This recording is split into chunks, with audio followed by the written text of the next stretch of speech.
بعد دنیا میں روشنی پھیلے گی اور دنیا روشن ہو جائے گی، دنیا کے اندر اندھکار مٹ جائے گا، جہالت اور ضلالت کی گمراہی ختم ہو جائے گی اور علم کا اجالا پھیلے گا، علم کا نور پھیلے گا اور اس کی روشنی سے دنیا صحیح سمت اور صحیح راستے پر چل پڑے گی۔ یہ آس تھی، یہ امید تھی کہ ایسے دور میں پوری دنیا جہالت میں ضلالت میں ڈوبی ہوئی تھی کہ ایسے واقعات رونما ہونے لگے کہ محمد الرسول اللہ صلی اللہ علیہ وسلم کی آمد کی پیشین گوئی ہوئی پوری ہونے لگے، اور آپ کی آمد سے 50-60 دن قبل مکے میں ایک عجیب واقعہ پیش آیا۔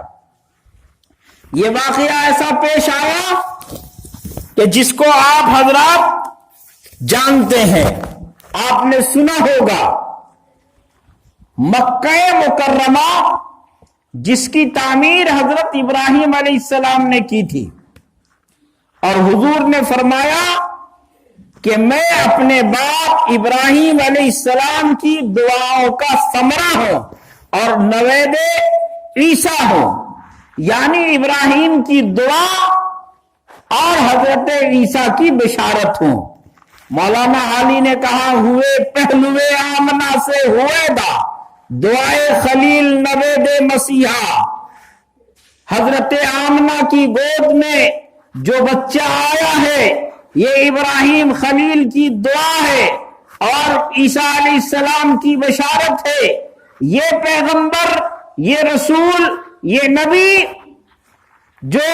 حضرت ابراہیم علیہ السلام کی دعاؤں کا ثمرہ تھا۔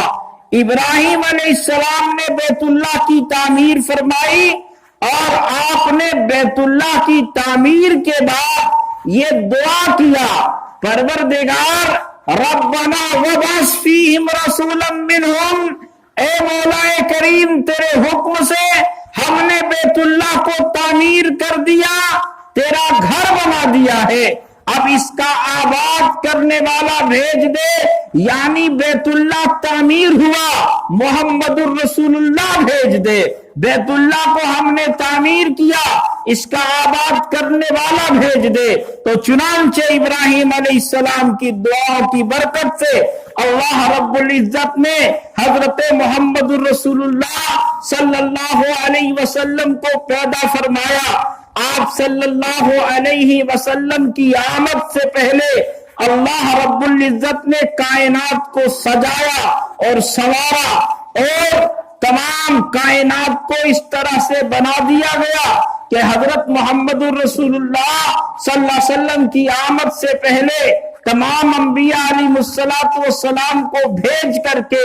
یہ بیت اللہ کی تعمیر کے ساتھ ساتھ آپ صلی اللہ علیہ وسلم کی رسالت کی گواہی دینے کے لیے تمام انبیاء دنیا میں تشریف لائے، اور ہر نبی نے اپنی امتیوں کو بتایا کہ میں آخری نبی نہیں ہوں، میں لاسٹ پروفیٹ نہیں ہوں، میں انتم دودت نہیں ہوں، بلکہ میرے بعد ایک نبی اور آئے گا۔ چنانچہ پیغمبروں کی ایک بڑی لمبی فہرست ہے، 1.25 لاکھ کم و بیش پیغمبر دنیا میں آئے، آدم سے عیسیٰ تک تمام پیغمبروں نے اپنی امت کے لوگوں کو، اپنے انویائیوں کو، اپنے ماننے والوں کو بتایا کہ اپنے وقت پر ایک نبی آئے گا جس کی علامت، جس کی پہچان بتا دی گئی ہے۔ اب آئیے میں آپ کو ایک ایسے ریفارمر کی طرف لے چلتا ہوں جس کا نام بہت سنا ہوگا آپ نے، مہاتما گوتم بدھ گزرے ہیں، جن کے بارے میں ہمارے بزرگوں نے کہیں لکھا ہے، ایتھینٹک بات نہیں ہے، کیونکہ پیغمبروں کی ایک بڑی تعداد ہے اور ہم ایمان رکھتے ہیں۔ اللہ رب العزت نے فرمایا کہ مسلمانوں کا ایمان اور عقیدہ کیا ہونا چاہیے؟ لا نفرق بینا، اللہ رب العزت نے فرمایا کہ تم کسی نبی اور رسول کے درمیان میں تفریق مت کرو، تمہاری ذمہ داری یہ ہے کہ ایمان لانا ہے ہم کو پچھلے پیغمبروں پر بھی، کہ جتنے نبی آئے ان کی صحیح تعداد ہمیں معلوم نہیں ہے، لیکن اللہ نے جتنے پیغمبر بھیجے دنیا میں سب حق اور سچ تھے اور سب پر ہمیں ایمان لانا ہے، سب صحیح دین لے کر کے آئے تھے۔ تو مہاتما گوتم بدھ کے بارے میں مولانا مناظر احسن گیلانی نے لکھا، ہو سکتا ہے کہ قرآن میں جس پیغمبر کا نام ذوالکفل آیا ہے، کیونکہ گوتم بدھ کا اصلی نام کپل وستو ہے، تو اس کی وجہ سے یہ بھی نبی ہو سکتے ہیں، لیکن یہ بحث کا مدعا نہیں ہے۔ میں آپ کو یہ بتانا چاہ رہا ہوں کہ مہاتما گوتم بدھ نے اپنے ماننے والے اپنے شاگرد کے سامنے حضرت محمد الرسول اللہ صلی اللہ علیہ وسلم کی رسالت کا تذکرہ فرمایا۔ جب وہ آخری وقت میں آئے تو انہوں نے پوچھا ان کے شاگرد نے کہ گروجی آپ کے بعد میرا کیا ہوگا؟ انہوں نے کہا کہ دیکھو میں نہ پہلا بدھ ہوں نہ میں آخری بدھ ہوں، بلکہ ایک بدھ اپنے وقت پر آئے گا، اس کا سانسارک نام، ایک صفاتی نام میترے ہوگا۔ میترے کا معنی ہوتا رحمت۔ ہم جانتے ہیں کہ محمد الرسول اللہ صلی اللہ علیہ وسلم رحمت للعالمین ہے، تو رحمت نام سے جس رشی کی پیشن گوئی گوتم بدھ دے رہے تھے، وہ رشی 12 ربیع الاول کو آیا۔ تو میں عرض یہ کر رہا تھا بیت اللہ کی تعمیر ہوئی، اور بیت اللہ عرب والوں کے نزدیک بہت محترم مقام تھا، جس پر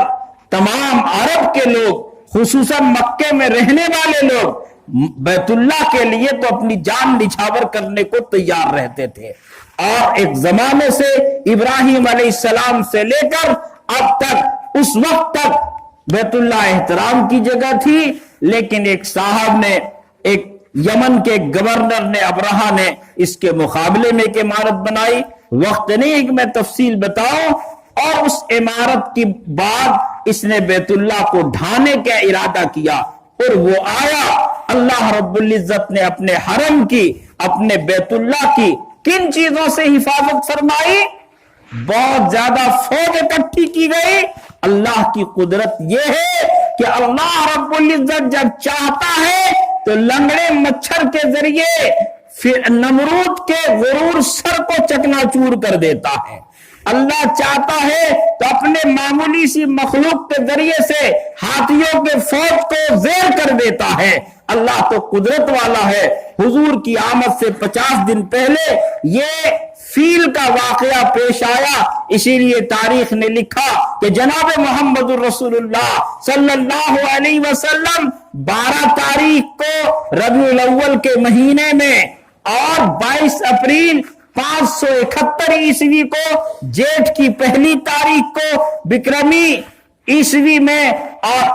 عرب کے ماحول کے مطابق عام الفیل میں، یعنی ہاتھیوں والے فوج نے جس سال شکست کھائی تھی، اس سال صبح کے 4:20 پر اس دنیا میں آپ تشریف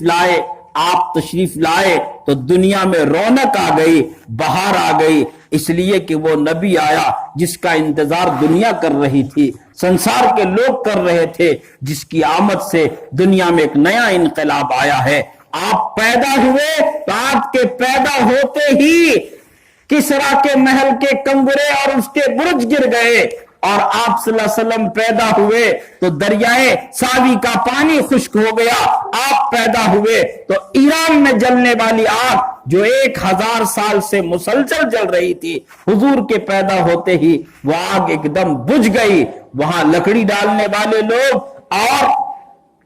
اس کو روشن کرنے والے لوگ حیران تھے، اس لیے کہ آپ آئے تو دنیا سے شرک کا خاتمہ ہوگا، بت پرستی مٹے گی۔ اس لیے حضور علیہ الصلوۃ والسلام کی آمد، آپ صلی اللہ علیہ وسلم کی آمد ہمارے دلوں میں بھی ایک نیا انقلاب لائے۔ ہم ہر سال ربیع الاول کے مہینہ آتا ہے تو اس مہینے میں ایک نیا عزم کریں۔ ہم حضور کے امتی ہیں، اس لیے ہماری زندگی بھی رسول اللہ صلی اللہ علیہ وسلم کے نقش قدم پر چلنی چاہیے۔ جمعہ کا وقت بہت مختصر ہوتا ہے اور حضور کی سیرت تو لامتناہی ہے۔ خدا تعالیٰ فرماتا ہے اللہ کے بعد لا يمكن الثناء كما كان حقه، بعد از خدا بزرگ تو یہ قصہ مختصر۔ خدا کے بعد جن کا سب سے بڑا مرتبہ ہو ان کی سیرت بیان کرنے کے لیے ایک دو رات نہیں، ہزاروں ہزار راتیں چاہیے۔ مختصر یہی ہے کہ اللہ تعالیٰ سے دعا کیجئے پروردگار عالم ہم کو، آپ کو اور پوری امت مسلمہ کو اپنے نبی حضرت محمد الرسول اللہ صلی اللہ علیہ وسلم کے لائے ہوئے طریقے اور آپ کی سنت کے مطابق زندگی گزارنے کی توفیق عطا فرمائے۔ وآخر دعوانا ان الحمد للہ رب العالمین۔